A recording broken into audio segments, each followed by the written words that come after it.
আসসালামু আলাইকুম। দীর্ঘ অনেক মাস পর চলে আসলাম গ্রামের বাড়িতে। এসেই মাত্র ছাগলের জন্য একটি ঘর বানানোর চেষ্টা করতেছি। তো আমি আর কামাল মিলে একটি সুপারি গাছ কেটে আনলাম। কাটার পরে এই সুপারি গাছগুলা মাঝখান দিয়ে ফেলে তারপর আপনার কেটে এগুলা আদর শেপে করে নিলাম, যাতে করে মাচাটা দিতে অনেক সুন্দর হয়। তো আগে থেকেই আমরা বাঁশটা দিয়ে মাচা কমপ্লিট করে ফেলেছিলাম। এখন শুধু খালি সুপারি গাছগুলো বিছিয়ে দিচ্ছিলাম। এই যে কামাল কেটে কেটে আপনার গাছগুলো এখানে বসাই দিচ্ছিল।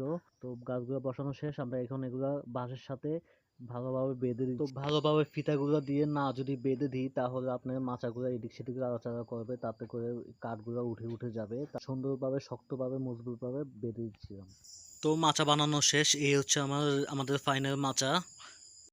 তো এখন মাচার কাজ শেষ করে এখন আমরা চালের কাজ করতেছি। চালটা ভালোভাবে দেওয়ার চেষ্টা করতেছি যাতে বৃষ্টি পড়লে পানি ভিতরে একটু না পড়ে। তো কাজ করতে করতে দুপুর হয়ে গেছে। এখন আমরা কিছু খাওয়া দাওয়া করে নিচ্ছিলাম দুপুরের খাবার।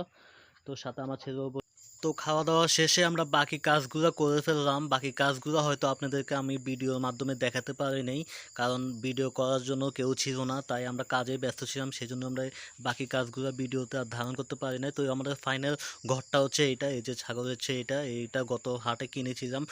ঘর দেওয়ার আগে ছাগল কিনে নিয়ে আসছিলাম আর কি। তো সবাই ভালো থাকবেন, সুস্থ থাকবেন, আল্লাহ হাফেজ।